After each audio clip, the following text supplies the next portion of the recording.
pessoal, sejam muito bem-vindos a mais um Noronha Podcast. Eu me chamo Lisiane. E eu me chamo Iliane. Antes de começarmos, gostaria de pedir para vocês se inscreverem no canal e ativar os sininhos das notificações. Bom, pessoal, hoje temos um convidado muito especial, que é o Isaac Salles.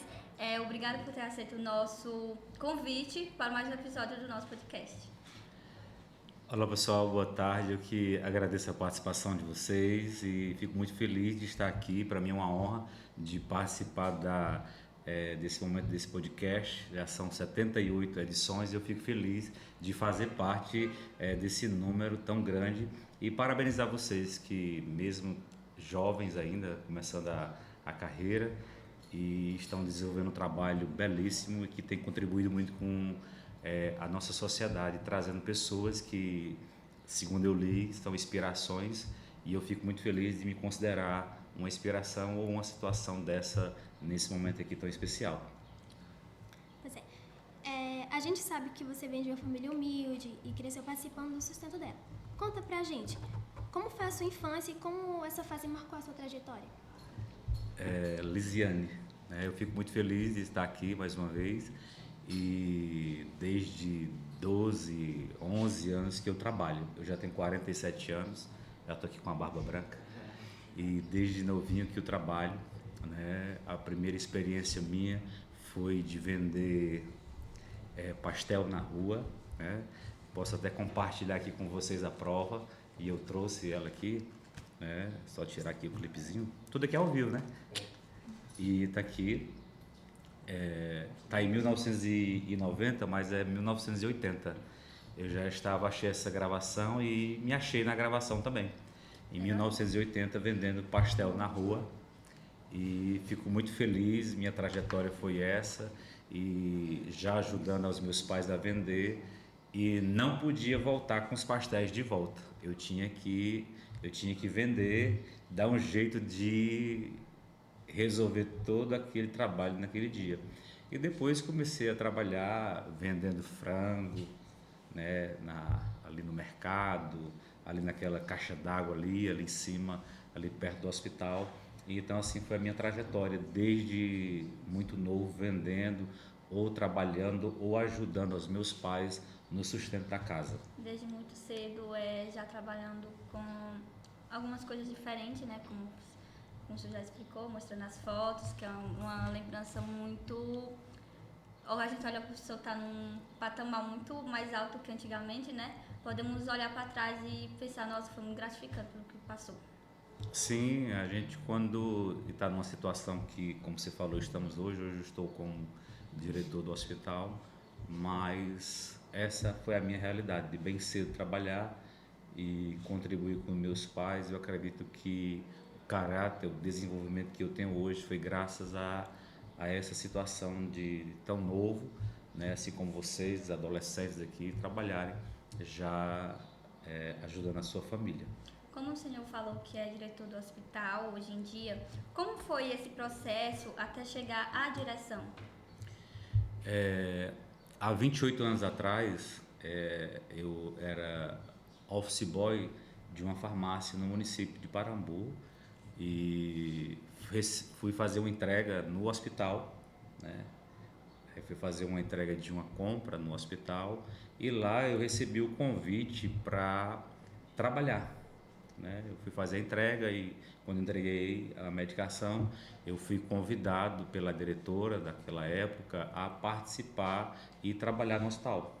Prontamente eu sempre gostei de desafios, o Técio depois de um bom tempo me conhece, eu sempre gostei de desafios e disse para ela que queria. Pensava que era com 6 meses depois, um ano depois, ela disse amanhã, no dia 5 de fevereiro de 97. E disse para ela que viria trabalhar e estou lá até hoje, 28 anos ali no hospital. Mas bem antes disso, posso falar? Pode sim. Bem antes disso eu já vendia frango ali naquela caixa d'água, não sei se vocês conhecem, que está até sendo reformada. Eu tinha um quiosque ali, de madeira, bem antigo, bem surradinho, e estava vendendo frango e achava bonito, interessante quando as pessoas desciam ali do hospital, todas de branco, E aquilo ali me marcou. E eu disse que um dia eu queria trabalhar no hospital. Eu jamais imaginaria que aquelas minhas palavras tinham um poder tão grande. E com um determinado tempo depois, eu fui fazer essa entrega no hospital e fui convidado a trabalhar lá como office boy. E fui com muito prazer, com muito carinho. Pessoal, mas ele fala, né, que palavra tem poder. E às vezes tem essa reflexão. A gente fala uma coisa e quando passa alguns anos acaba acontecendo, né? Sim, sim. E estamos lá há Hoje é a 28 prova viva anos, disso. 29 próximo ano, né, se Deus quiser.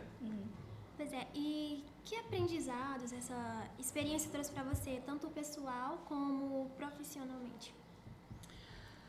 Assim, tudo que a gente faz, ou tudo que a gente aprendeu, ele ou ela, ou a situação, ela tem uma importância para o nosso desenvolvimento pessoal, para o nosso caráter, para aquilo que possamos ser hoje. Se vocês estão me convidando, estão me entrevistando, eu acho que tudo isso é fruto desse trabalho, dessa dinâmica de fazer acontecer na sociedade um trabalho e buscar oferecer, né, ajuda àqueles que precisam. E trabalhar, eu gosto de trabalhar, eu tenho um equilíbrio naquilo que eu faço. A gente tem que trabalhar sempre com humildade, com desenvolvimento para aqueles que precisam, que é ali a minha área, né? Ter empatia com aquelas que precisam. Eu não estou sentindo a sua dor, mas você chegou com ela e eu tenho que lhe compreender para que eu possa trazer com toda a equipe ali do hospital uma ajuda, um alívio para quem chega naquele lugar. Então isso é importante, o aprendizado, você ser humano, ser atencioso, estar do lado de quem precisa em situações difíceis. Isaac Salles, eu também queria saber qual foi o momento em que você quis investir na formação em administração. O que te motivou a seguir por esse caminho? Assim, eu gosto muito de organizar, eu gosto muito de realizar, eu gosto muito de fazer, eu gosto muito de história, eu gosto muito de momentos. E eu acredito que tudo isso marcou essa minha experiência de profissional. Eu sei que na minha área, ali na área da saúde, que não é bem a minha área, mas na área que eu trabalho, temos enfermeiros, temos técnicos, temos médicos, biomédicos, fisioterapeutas, e eu sempre achei aquilo ali muito bonito, mas eu não me identificava com nada dessas profissões. E nasceu um desejo do meu coração de fazer a faculdade de administração. Eu sempre gostei de administrar, de organizar, de ver o todo. Eu acredito que se eu estivesse aqui com vocês, eu já estava aqui organizando, deixando tudo a contento para que vocês pudessem realizar essa programação. Então, é um intuito, é um instinto meu de querer administrar, de querer cuidar, de querer entregar para que alguém possa fazer e estar como aqueles ali estão ali de trás das câmeras, prontos para vocês que estão aqui na frente das câmeras. Então, isso para mim é administrar, entregar algo para alguém, independente que possamos aparecer ou não, mas que o todo ele seja feito ou entregue a quem precisa. E eu acredito que isso também faz parte da administração e eu gosto muito de fazer isso. E durante a sua formação, quais foram os maiores desafios que você já enfrentou? Um dos desafios para a gente hoje se formar, não para vocês, que hoje vocês já vão sair daqui com algum curso, né? E eu acredito que vai ser mais fácil para vocês com as notas do Enem e aí vai, né? E às vezes alguns dos nossos pais não possam ter tal condição, mas hoje está mais fácil. Mas naquele tempo eu sou formado, a primeira turma de administração da região foi a nossa. Eu trouxe até aqui minha carteirinha para vocês verem, né?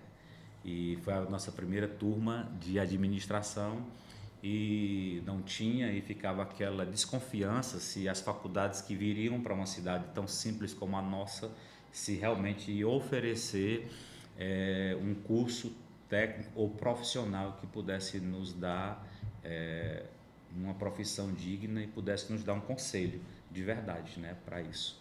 E a dificuldade já adivinha o nosso município e depois a condição financeira, porque Não quero aqui dizer que não tínhamos condição necessária, mas éramos de família simples. Na época, eu já estava casado e tínhamos a despesa, família, né? E tudo isso vai agregando para que você tenha mais dificuldades. Mas, graças a Deus, conseguimos vencer. Hoje, Parambu tem vários polos e hoje vários parambuenses estão estudando fora, se destacando graças a esse ensino, a essa educação que hoje é trazida e é levada ao nosso município. Para quem está nos ouvindo e talvez não conheça, como você explicaria o trabalho e a responsabilidade de um diretor de um hospital? Olha, a responsabilidade da direção e de um diretor de hospital é deixar que tudo esteja funcionando. Nós temos aqui a diretora da escola, que é a Edgleuma, né? Ela tem que deixar toda essa escola funcionando para que vocês possam estar aqui, para que vocês possam desenvolver o trabalho de vocês. Então, o hospital, uma escola de grande porte como essa, tem que deixar tudo funcionando, computadores, equipamentos, escalas, carros, ambulâncias, profissionais, adequar situações que possamos outrora receber, como mutirões, como cirurgias. Então, tudo isso, uma direção do hospital tem que deixar, tem que estar contente para que a população venha ser beneficiada quando chegar no hospital. E todas as situações que chegam a um hospital, elas são situações imediatas, elas não podem esperar, elas não podem aguardar, desde que seja cirurgias ou consultas eletivas. O que é isso, eletivas? São coisas que são procedimentos, são agendados e podem ser aguardados. Mas algumas doenças, algumas situações, elas têm que ser imediatas, né? Tem que ter intervenção imediata dos profissionais da saúde. E quais foram os seus maiores desafios de liderar um hospital público? Um dos maiores desafios para mim foi a pandemia. Porque na pandemia estávamos todo mundo vivendo, estávamos todo mundo comprando, estávamos todo mundo pagando, estava todo mundo vivendo a sua vida. Mas de repente chegou algo tão pequeno, mas tão devastador, que mexeu com toda a humanidade. E mesmo estando num hospital como o nosso, de médio porte, mesmo assim nos causou grande tumulto, nos causou grande preocupação, sustos, preocupações, medo. E o medo, ele nos apavora. E tudo isso foi cruel, porque a pandemia, nós não conhecíamos o nosso inimigo. Nós não podíamos ver. Nós podemos ver quando um paciente fratura, quando um paciente está ali com outra situação, quando precisa fazer uma coleta, quando precisa fazer algum exame de imagens, mas a pandemia nós não podíamos ver o nosso inimigo. E o pior mais para vocês que trabalham no hospital, porque existe pai de família e além de estar dentro do ambiente que estava com a doença, querendo ou não, estava com aquela pandemia, vivendo no meio da pandemia, e tinha o risco de levar para a sua família dentro de casa, né? Sim, e não só eu, mas como os outros 150 funcionários que estão ali, né, não desistiram, né, foram corajosos e manteram as suas escalas, manteram o equilíbrio. Eu particularmente morei um mês fora da minha casa, alugamos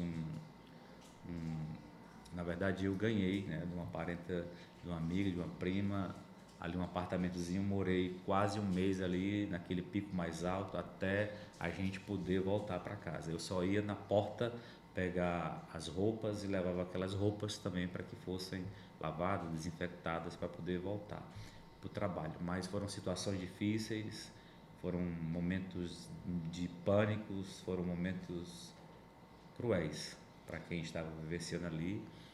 E algumas pessoas, alguns familiares pediram para que nós desistíssemos, saíssemos, que eu acredito que todo mundo pensou assim, não foi só a minha, foi todos, mas nós fazíamos parte de algo maior, que nos colocamos, as nossas vidas, nos colocamos como escudo daqueles que precisavam para podermos atender e fazer um trabalho na medida do possível naquele tempo da pandemia. Eu quero aproveitar e agradecer mais uma vez a todos os funcionários do Hospital da Saúde que nunca mediram esforços para estar diante daquele problema tão grave que a humanidade passou. Isaac, como a gente já está falando em relação a isso, queremos saber quais conquistas ou melhorias das quais você mais se orgulha durante a sua gestão no hospital. Olha, Eliane, Sim. acertei o nome. A gente fica muito feliz porque o nosso gestor, né, o prefeito municipal da nossa cidade, o grupo dele, sempre nos deram condições para que o município pudesse investir e pudessem deixar uma saúde a contento, uma saúde resolutiva no nosso município. E nós, na medida do possível, transformamos muitas coisas em realidades, equipamentos de última geração, como posso deixar aqui para vocês, como tomografias, que antes, para nós fazermos, ou os nossos familiares, nós tínhamos que ir a Tauá ou a Picos, no Piauí, para podermos fazer esses exames. E esses gestores, preocupados com a nossa saúde, trouxeram para dentro do município, para dentro do hospital, equipamentos de ponta que podem e resolvem e são resolutivos em termos de diagnóstico para nós. Assim como hoje, estamos felizes por podermos entender que no município, numa escola, mesmo que simples que seja, como pessoas jovens, simples como vocês, hoje temos aqui uma coisa que só podemos ver em alguns canais de televisão de grande porte. E hoje nós temos um podcast no nosso município, no bairro Beleza, e nessa escola e com vocês. Sim. Então isso é muito gratificante. Então é dessa forma que a gente vê a evolução tanto na saúde como também aqui na educação como a de vocês. Então isso é importante quando esses equipamentos chegam e são resolutivos para a sociedade, para as pessoas que mais precisam. E eu fico feliz porque esses equipamentos estão à disposição da população, não é para uma pessoa ou para duas, é para a população, e equipamentos como esse já atenderam a mais de 18 mil pessoas, né, durante esses anos que eles estão lá no hospital. E além da direção do hospital, você também administra a farmácia Canaã junto com a esposa. Como surgiu essa ideia? A drogaria Canaã, mesma coisa de farmácia, não tem nenhum problema, pode ser chamada. Nós pensávamos, eu e a minha esposa, a Melry, né, que ela é farmacêutica hoje, responsável, temos 25 anos de casado, e só responder essa pergunta, vou só complementar aqui, e temos um filho de 19 anos, o Sábio, temos uma filha de 10 anos, que é a Estela, e nós tínhamos o desejo de ter algo que pudesse ajudar e pudesse complementar a nossa renda. E Deus, pela sua bondade, Ele nos deu o privilégio de podermos ter esse empreendimento. E nós procurávamos um nome para colocar, e o nome que nós recebemos, que ficou marcado no nosso coração, era Canaã. Canaã, essa palavra significa é uma conquista quando o povo de Israel conquistou, né, ali Canaã, e puderam tomar posse da terra. E também nós tínhamos esse propósito de ter o nosso comércio, e foi assim também que nós fizemos. Tomamos posse desse projeto, dessa palavra que foi lançada, e no devido tempo Deus nos deu esse privilégio de termos a drogaria Canaã, que é muito bem administrada pela minha esposa, a Mel, farmacêutica também, e nosso empreendimento está lá, à disposição de vocês, me ajudem, vão lá comprar. Como é trabalhar em parceria com a sua esposa? Quais são os pontos fortes dessa união profissional? Olha, é muito bom. Eu particularmente estou há mais de 6 anos que não estou mais trabalhando lá, assim, né? Porque ela que gerencia, porque eu tive que ficar definitivo na direção lá do hospital, né? Fui convidado há 6 anos atrás, então não poderia estar em 2 lugares ao mesmo tempo. Então eu combinei com ela, se ela aceitava ficar lá e eu ficar ali, né? Então ela topou, e ela cuida muito bem, administra muito bem, e quando eu vou lá às vezes eu fico mexendo e atrapalho um pouco hoje. Mas dá certo. Mas enfim, ela cuida do nosso comércio. Nós não somos o maior, não somos o menor, mas nós estamos lá com a qualidade do nosso serviço e nós ficamos muito felizes com o que Deus nos proporcionou. Não temos nenhum projeto que seja tão grandioso que custe a nossa família ou então que nos tire a nossa paz. Nós queremos algo que possamos viver, até porque em determinado tempo, em determinado dia, nós não estaremos mais aqui e tudo isso não fará mais parte das nossas vidas. Com certeza.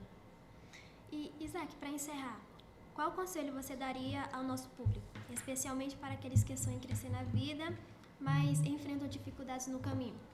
Olha aí, nós já preocupados há alguns dias atrás se ia demorar muito, nós já estamos terminando aqui já.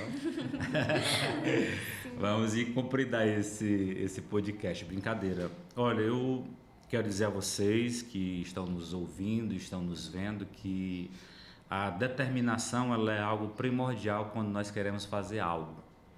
E hoje a sociedade, hoje a juventude dessa época, desse tempo, não quero aqui julgá-los, mas eles passam por muitas situações difíceis e muitas vezes eles não conseguem expressar ou então eles não conseguem essa ajuda suficiente. Mas vocês podem se segurar, vocês podem se sustentar num Deus que é maravilhoso. E quando nós lançamos a palavra de fé, a palavra de coragem, de seguir um caminho, essa palavra ela vai vir para nós e o nosso caminho a gente vai conseguir fazer. E eu fico muito feliz porque naquele tempo que eu disse que queria um dia trabalhar naquele lugar, né, eu consegui chegar lá, consegui estudar, que isso é importante, consegui manter o equilíbrio, consegui manter a fé para poder chegar nesse momento importante que foi estar ali nesse trabalho. E para você que é jovem, para vocês que estão terminando aqui esse curso, vocês que estão terminando, é muito importante a determinação, a força de vontade. E se algum de vocês aqui quiserem ser jornalistas, quiserem ser nesse contexto, é só marcar o dia e colocar o desejo no coração de vocês e esse momento vai acontecer. Porque quando nós usamos a fé, quando nós usamos a força de vontade, essas coisas elas chegam até nós e nós possamos alcançar. E é o que eu desejo a vocês, as meninas, aqui os meninos que estão ali do outro lado, que usem a perseverança, usem a fé, para que vocês possam chegar em lugares altos, até porque amanhã é vocês que estarão substituindo esses diretores que estão hoje, serão vocês que estarão substituindo uma Câmara Municipal, serão vocês que estarão substituindo direções, governos, classes, serão vocês que estarão definindo as profissões da próxima geração. Então estão em vocês a capacidade de querer e de querer fazer para que amanhã possamos ter profissionais de qualidade e com eficiência. Isaac, Sara, essa história é muito inspiradora, como eu posso falar?